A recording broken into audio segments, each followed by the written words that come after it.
Free Gibbs Law. So, nung pandemic daw, nung 2020, nag-file ng bill ito si Senator Francis Tolentino nung Enhanced Community Quarantine na 4 years ago.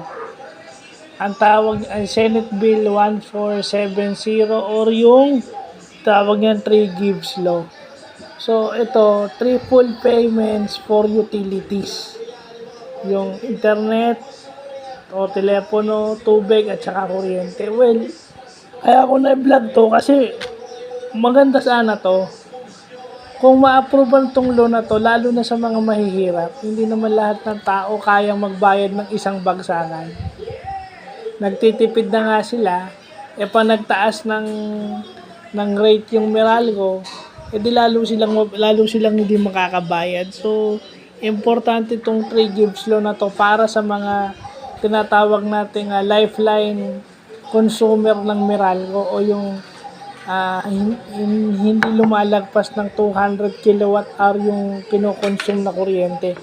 Sa mga may lifeline consumer, siguro pwede itong 3 Gibbs na to. So sana pwede itong 3 Gibbs na to, dun lang talaga sa mga pili, sa mga depressed area. Kasi mahirap naman kapag kanilahat mo to, malulugi naman yung mga yung Maynila, yung Manila Water, yung Meralco, PLDT, tsaka Globe.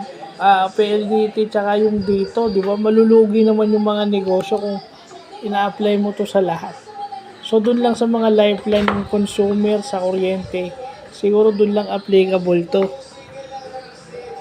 So, mabuti na pag-aaralan natin to. May bill pa lang ganito natin. Hindi ko na ngayon ko lang kasi nilalagay niya sa ano niya sa yung campaign ad niya, meron siyang 3 Gibbs Law. So, niresearch natin kung ano. Maganda naman para talaga dun sa mga kapuspalad at saka mga indigent natin na kababayan. So, yun yung magandang natututunan natin, yung 3 Gibbs Law o yung Senate Bill 1470 na sana sa mahihirap lang, yung selected lang. Kasi pag binigyan mo ng 3 Gibbs Law yung malulugi yung mga mayroon ding may trade-off din. Kasi dito sa Pilipinas, lahat ng ganyan may tendency na abuso eh. So, yun yung natututunan natin ngayon na maganda.